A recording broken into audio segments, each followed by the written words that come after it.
Hi, and welcome to Free Audiobook Vault.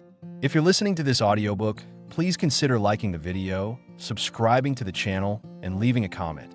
It really helps support the channel and allows me to keep sharing more free audiobook videos like this. Now, let's begin.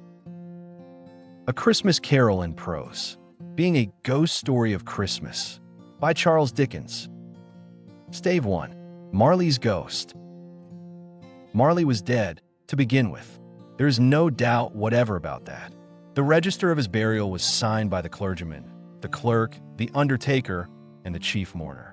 Scrooge signed it, and Scrooge's name was good upon change for anything he chose to put his hand to. Old Marley was as dead as a doornail. Mind, I don't mean to say that I know, of my own knowledge, what there is particularly dead about a doornail. I might have been inclined myself to regard a coffin nail as the deadest piece of ironmongery in the trade. But the wisdom of our ancestors is in the simile, and my unhallowed hands shall not disturb it, or the country's done for. You will therefore permit me to repeat, emphatically, that Marley was as dead as a doornail. Scrooge knew he was dead? Of course he did. How could it be otherwise? Scrooge and he were partners for I don't know how many years. Scrooge was his sole executor, his sole administrator, his sole assign, his sole residuary legatee, his sole friend, and sole mourner. And even Scrooge was not so dreadfully cut up by the sad event, but that he was an excellent man of business on the very day of the funeral, and solemnized it with an undoubted bargain. The mention of Marley's funeral brings me back to the point I started from. There is no doubt that Marley was dead. This must be distinctly understood, or nothing wonderful can come of the story I'm going to relate. If we were not perfectly convinced that Hamlet's father died before the play began, there would be nothing more remarkable in his taking a stroll at night, in an easterly wind, upon his own ramparts, than there would be in any other middle-aged gentleman rashly turning out after dark in a breezy spot, say St. Paul's churchyard for instance, literally to astonish his son's weak mind. Scrooge never painted out old Marley's name. There it stood, years afterwards, above the warehouse door, Scrooge and Marley. The firm was known as Scrooge and Marley. Sometimes people new to the business called Scrooge, and sometimes Marley, but he answered to both names. It was all the same to him. Oh, but he was a tight-fisted hand at the grindstone, Scrooge, a squeezing, wrenching, grasping, scraping, clutching, covetous old sinner, hard and sharp as flint, from which no steel had ever struck out generous fire, secret and self-contained and solitary as an oyster. The cold within him froze his old features, nipped his pointed nose, shriveled his cheek, stiffened his gait, made his eyes red, his thin lips blue, and spoke out shrewdly in his grating voice. A frosty rime was on his head and on his eyebrows and his wiry chin. He carried his own low temperature always about with him. He iced his office in the dog days and didn't thaw it 1 degree at Christmas. External heat and cold had little influence on Scrooge. No warmth could warm, no wintry weather chill him. No wind that blew was bitterer than he. No falling snow was more intent upon its purpose. No pelting rain less open to entreaty. Foul weather didn't know where to have him. The heaviest rain and snow and hail and sleet could boast of the advantage over him in only one respect. They often came down handsomely, and Scrooge never did. Nobody ever stopped him in the street to say, with gladsome looks, "My dear Scrooge, how are you? When will you come to see me?" No beggars implored him to bestow a trifle. No children asked him what it was o'clock. No man or woman ever once in all his life inquired the way to such and such a place of Scrooge. Even the blind men's dogs appeared to know him, and when they saw him coming on, would tug their owners into doorways and up courts, and then would wag their tails as though they said, "No eye at all is better than an evil eye. Dark master." But what did Scrooge care? It was the very thing he liked. To edge his way along the crowded paths of life, warning all human sympathy to keep its distance, was what the knowing ones call nuts to Scrooge. Once upon a time, of all the good days in the year, on Christmas Eve, old Scrooge sat busy in his counting house. It was cold, bleak, biting weather. foggy withal, and he could hear the people in the court outside go wheezing up and down, beating their hands upon their breasts and stamping their feet upon the pavement stones to warm them. The city clocks had only just gone 3, but it was quite dark already. It had not been light all day, and candles were flaring in the windows of the neighboring offices, like ruddy smears upon the palpable brown air. The fog came pouring in at every chink and keyhole, and was so dense without that although the court was of the narrowest, the houses opposite were mere phantoms. To see the dingy cloud come drooping down, obscuring everything, one might have thought that nature lived hard by and was brewing on a large scale. The door of Scrooge's counting house was open that he might keep his eye upon his clerk, who in a dismal little cell beyond, a sort of tank, was copying letters. Scrooge had a very small fire, but the clerk's fire was so very much smaller that it looked like one coal. But he couldn't replenish it, for Scrooge kept the coal box in his own room, and so surely as the clerk came in with the shovel, the master predicted that it would be necessary for them apart. Wherefore the clerk put on his white comforter and tried to warm himself at the candle, in which effort, not being a man of a strong imagination, he failed. "A Merry Christmas, Uncle! God save you!" cried a cheerful voice. It was the voice of Scrooge's nephew, who came upon him so quickly that this was the first intimation he had of his approach. "Bah!" said Scrooge. "Humbug!" He had so heated himself with rapid walking in the fog and frost, this nephew of Scrooge's, that he was all in a glow. His face was ruddy and handsome. His eyes sparkled, and his breath smoked again. "Christmas a humbug, Uncle," said Scrooge's nephew. "You don't mean that, I am sure." "I do," said Scrooge. "Merry Christmas. What right have you to be merry? What reason have you to be merry? You're poor enough." "Come, then," returned the nephew gaily. "What right have you to be dismal? What reason have you to be morose? You're rich enough." Scrooge, having no better answer ready on the spur of the moment, said, "Bah!" again, and followed it up with humbug. "Don't be cross, Uncle," said the nephew. "What else can I be," returned the uncle, "when I live in such a world of fools as this? Merry Christmas! Out upon Merry Christmas! What's Christmas time to you but a time for paying bills without money? A time for finding yourself a year older, but not an hour richer? A time for balancing your books and having every item in them through a round dozen of months presented dead against you? If I could work my will," said Scrooge indignantly, "every idiot who goes about with Merry Christmas on his lips should be boiled with his own pudding and buried with a stake of holly through his heart. He should—" "Uncle," pleaded the nephew. "Nephew," returned the uncle sternly, "keep Christmas in your own way, and let me keep in mine." "Keep it," repeated Scrooge's nephew. "But you don't keep it." "Let me leave it alone, then," said Scrooge. "Much good may it do you. Much good it has ever done you." "There are many things from which I might have derived good, by which I have not profited, I dare say," returned the nephew. "Christmas among the rest.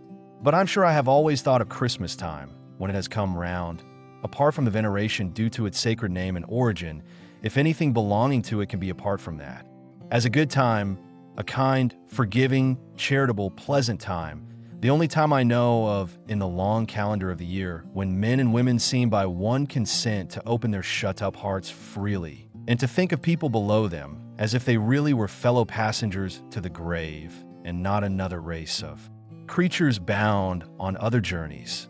And therefore, Uncle, though it has never put a scrap of gold or silver in my pocket, I believe that it has done me good, and will do me good. And I say, God bless it." The clerk in the tank involuntarily applauded. Becoming immediately sensible of the impropriety, he poked the fire and extinguished the last frail spark forever. "Let me hear another sound from you," said Scrooge, "and you'll keep your Christmas by losing your situation. You're quite a powerful speaker, sir," he added, turning to his nephew. "I wonder you don't go into Parliament. Don't be angry, Uncle. Come, dine with us tomorrow." Scrooge said that he would see him. Yes, indeed he did. He went the whole length of the expression and said that he would see him in that extremity first. "But why?" cried Scrooge's nephew. "Why? Why did you get married?" said Scrooge. "Because I fell in love." "Because you fell in love?" growled Scrooge, as if there were the only one thing in the world more ridiculous than a Merry Christmas. Good afternoon. Nay, uncle, but you never came to see me before that happened. Why give it as a reason for not coming now? Good afternoon, said Scrooge. I want nothing from you. I ask nothing of you. Why cannot we be friends?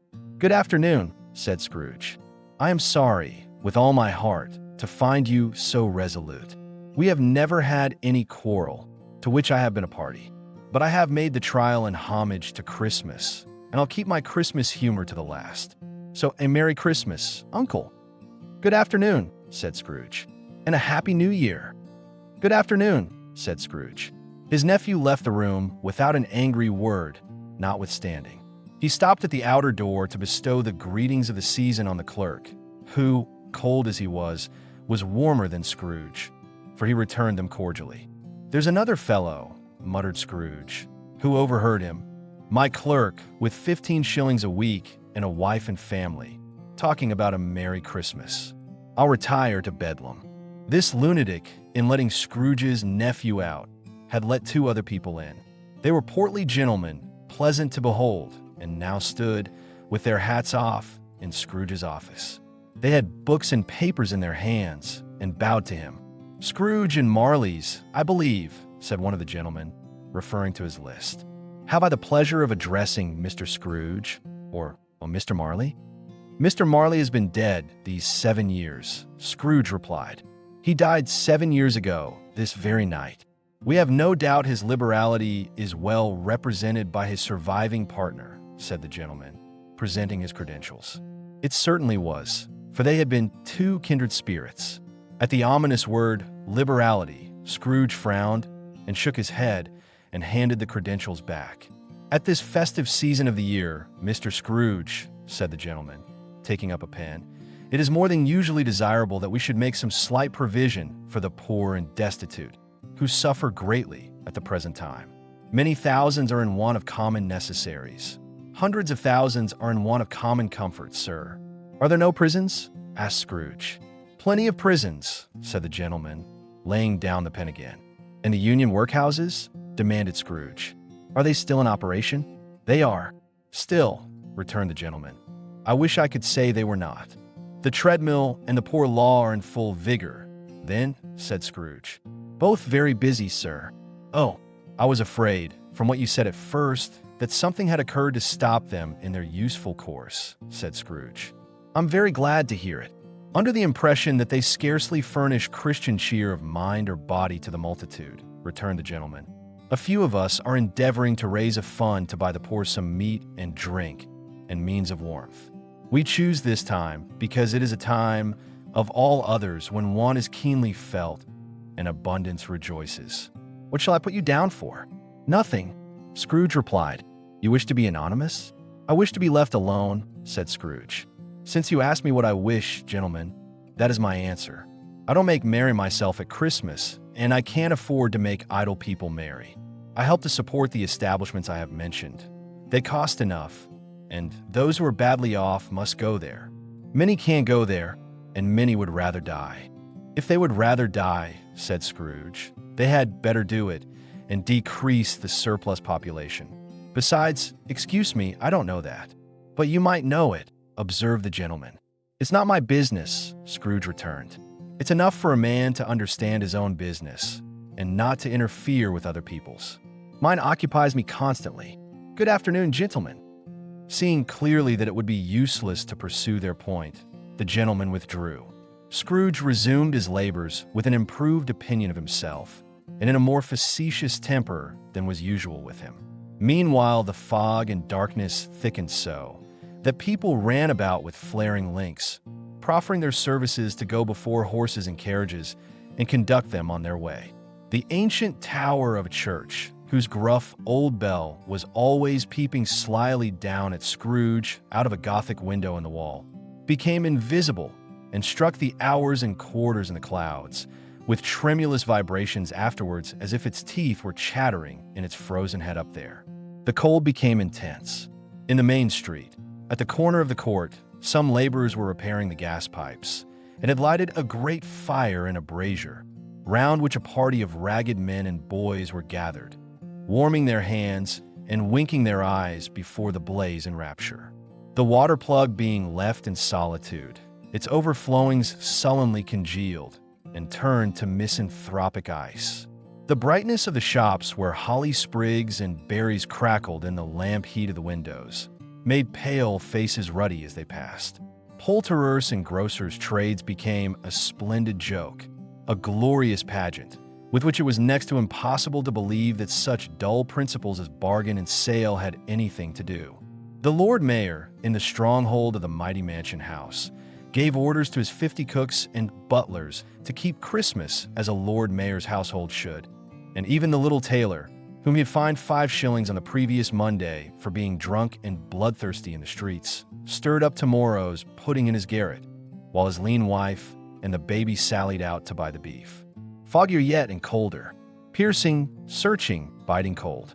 If the good St. Dunstan had but nipped the evil spirit's nose with a touch of such weather as that, instead of using his familiar weapons, then indeed he would have roared to lusty purpose. The owner of one scant young nose, gnawed and mumbled by the hungry cold as bones are gnawed by dogs, stooped down at Scrooge's keyhole to regale him with a Christmas carol. But the first sound of, "God bless you, merry gentlemen, may nothing you dismay," Scrooge seized the ruler with such energy of action that the singer fled in terror, leaving the keyhole to the fog and even more congenial frost. At length the hour of shutting up the counting-house arrived. With an ill will, Scrooge dismounted from his stool and tacitly admitted the fact to the expectant clerk in the tank, who instantly snuffed his candle out and put on his hat. "You want all day tomorrow, I suppose?" said Scrooge. "If quite convenient, sir." "It's not convenient," said Scrooge, "and it's not fair. If I was to stop half a crown for it, you'd think yourself ill-used, I'll be bound." The clerk smiled faintly. "And yet," said Scrooge, "you don't think me ill-used when I pay a day's wages for no work." The clerk observed that it was only once a year. "A poor excuse for picking a man's pocket every 25th of December," said Scrooge, buttoning his greatcoat to the chin. "But I suppose you must have the whole day. Be here all the earlier next morning." The clerk promised that he would, and Scrooge walked out with a growl. The office was closed in a twinkling, and the clerk, with the long ends of his white comforter dangling below his waist, for he boasted no greatcoat, went down a slide on Cornhill at the end of a lane of boys 20 times in honor of its being Christmas Eve, and then ran home to Camden Town as hard as he could pelt, to play at blind man's buff. Scrooge took his melancholy dinner in his usual melancholy tavern, and having read all the newspapers and beguiled the rest of the evening with his banker's book, went home to bed. He lived in chambers which had once belonged to his deceased partner. They were a gloomy suite of rooms, in a lowering pile of building up a yard, where it had so little business to be that one could scarcely help fancying it must have run there when it was a young house, playing at hide-and-seek with other houses, and forgotten the way out again. It was old enough now, and dreary enough, for nobody lived in it but Scrooge, the other rooms being all let out as offices. The yard was so dark that even Scrooge, who knew its every stone, was fain to grope with his hands. The fog and frost so hung about the black old gateway of the house that it seemed as if the genius of the weather sat in mournful meditation on the threshold. Now, it is a fact that there was nothing at all particular about the knocker on the door, except that it was very large. It is also a fact that Scrooge had seen it, night and morning, during his whole residence in that place. Also that Scrooge had as little of what is called fancy about him as any man in the city of London, even including, which is a bold word, the corporation, alderman, and livery. Let it also be borne in mind that Scrooge had not bestowed one thought on Marley since his last mention of his 7 years dead partner that afternoon. And then let any man explain to me, if he can, how it happened that Scrooge, having his key in the lock of the door, saw in the knocker, without its undergoing any intermediate process of change, not a knocker, but Marley's face. Marley's face. It was not an impenetrable shadow, as the other objects in the yard were, but had a dismal light about it, like a bad lobster in a dark cellar. It was not angry or ferocious, but looked at Scrooge as Marley used to look, with ghostly spectacles turned up on its ghostly forehead. The hair was curiously stirred, as if by breath or hot air, and, Though the eyes were wide open, they were perfectly motionless. That, and its livid color, made it horrible. But its horror seemed to be in spite of the face and beyond its control, rather than a part of its own expression. As Scrooge looked fixedly at this phenomenon, it was a knocker again. To say that he was not startled, or that his blood was not conscious of a terrible sensation to which it had been a stranger from infancy, would be untrue. But he put his hand upon the key he had relinquished, turned it sturdily, walked in, and lighted his candle.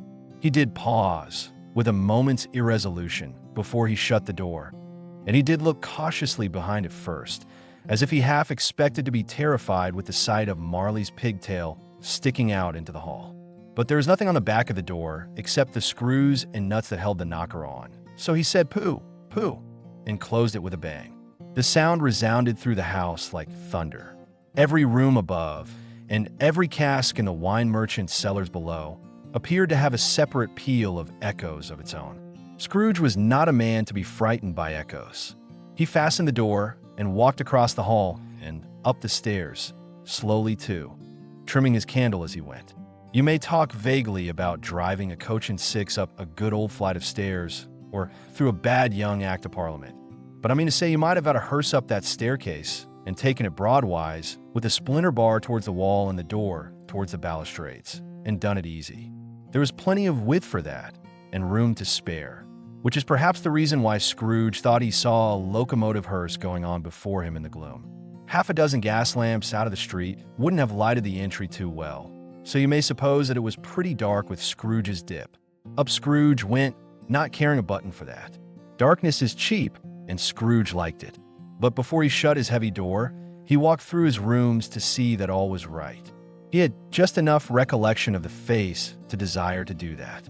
Sitting room, bedroom, lumber room, all as they should be, nobody under the table, nobody under the sofa, a small fire in the grate, spoon and basin ready, and the little saucepan of gruel Scrooge had a cold in his head, upon the hob. Nobody under the bed, nobody in the closet, nobody in his dressing gown, which was hanging up in a suspicious attitude against the wall. Lumber room, as usual.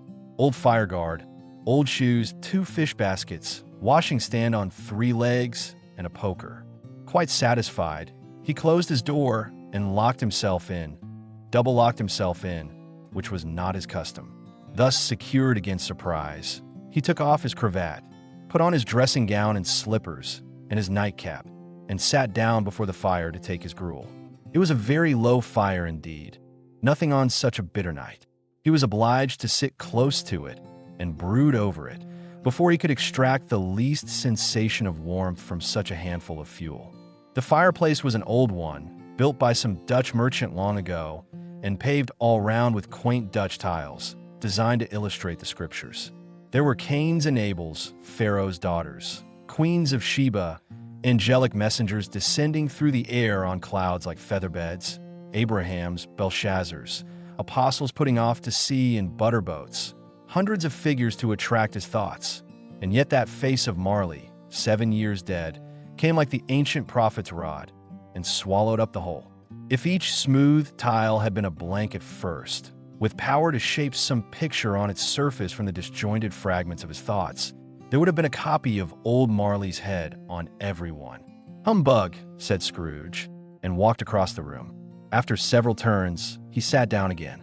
As he threw his head back in a chair, his glance happened to rest upon a bell, a disused bell, that hung in the room and communicated for some purpose now forgotten with a chamber in the highest story of the building.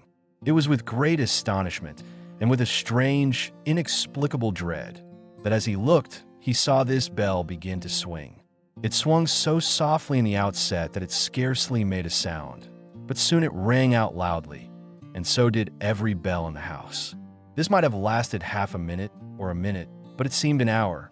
The bells ceased as they had begun together. They were succeeded by a clanking noise deep down below, as if some person were dragging a heavy chain over the casks in the wine merchant's cellar. Scrooge then remembered to have heard that ghosts in haunted houses were described as dragging chains. The cellar door flew open with a booming sound, and then he heard the noise much louder on the floors below. Then coming up the stairs, then coming straight towards his door. "It's humbug still," said Scrooge. "I won't believe it." His color changed, though, when without a pause, it came on through the heavy door and passed into the room before his eyes. Upon its coming in, the dying flame leaped up as though it cried, "I know him, Marley's ghost," and fell again. The same face, the very same. Marley in his pigtail, usual waistcoat, tights and boots, the tassels on the latter bristling, like his pigtail, and his coat skirts, and the hair upon his head. The chain he drew was clasped about his middle. It was long and wound about him like a tail, and it was made, for Scrooge observed it closely, of cash boxes, keys, padlocks, ledgers, deeds, and heavy purses wrought in steel. His body was transparent, so that Scrooge, observing him and looking through his waistcoat, could see the 2 buttons on his coat behind. Scrooge had often heard it said that Marley had no bowels, but he had never believed it until now. No, nor did he believe it even now, though he looked the phantom through and through and saw it standing before him, though he felt the chilling influence of its death-cold eyes and marked the very texture of the folded kerchief bound about its head and chin, which wrapper he had not observed before. He was still incredulous and fought against his senses. "How now?" said Scrooge, caustic and cold as ever. "What do you want with me?" "Much." Marley's voice, no doubt about it. "Who are you?" "Ask me who I was." "Who were you then?" said Scrooge, raising his voice. "You're particular for shade." He was going to say to a shade, but substituted this as more appropriate. "In life, I was your partner, Jacob Marley." Can you sit down?" asked Scrooge, looking doubtfully at him. "I can." "Do it, then." Scrooge asked the question because he didn't know whether a ghost so transparent might find himself in a condition to take a chair, and felt that in the event of its being impossible, it might involve the necessity of an embarrassing explanation. But the ghost sat down on the opposite side of the fireplace, as if he were quite used to it. "You don't believe in me," observed the ghost. "I don't," said Scrooge. "What evidence would you have of my reality beyond that of your senses?" "I don't know," said Scrooge. "Why do you doubt your senses?" "Because," said Scrooge, "a little thing affects them. A slight disorder of the stomach makes them cheats. You may be an undigested bit of beef, a blot of mustard, a crumb of cheese, a fragment of an underdone potato. There's more of gravy than of grave about you, whatever you are." Scrooge was not much in the habit of cracking jokes, nor did he feel, in his heart, by any means waggish then. The truth is that he tried to be smart, as a means of distracting his own attention and keeping down his terror, for the specter's voice disturbed the very marrow in his bones. To sit, staring at those fixed glazed eyes, in silence for a moment, would play, Scrooge felt, the very deuce with him. There was something very awful, too, in the specter's being provided with an infernal atmosphere of its own. Scrooge could not feel it himself, but this was clearly the case, for though the ghost sat perfectly motionless, its hair and skirts and tassels were still agitated as by the hot vapor from an oven. "You see this toothpick?" said Scrooge, returning quickly to the charge, for the reason just assigned, and wishing, though it were only for a second, to divert the vision's stony gaze from himself. "I do," replied the ghost. "You are not looking at it," said Scrooge. "But I see it," said the ghost, notwithstanding. "Well," returned Scrooge, "I have but to swallow this, and be for the rest of my days persecuted by a legion of goblins, all of my own creation. Humbug, I tell you, humbug." At this the spirit raised a frightful cry, and shook its chain with such a dismal and appalling noise that Scrooge held on tight to his chair to save himself from falling in a swoon. But how much greater was his horror when the phantom, taking off the bandage round its head, as if it were too warm to wear indoors, its lower jaw dropped down upon its breast. Scrooge fell upon his knees and clasped his hands before his face. "Mercy," he said. "Dreadful apparition, why do you trouble me?"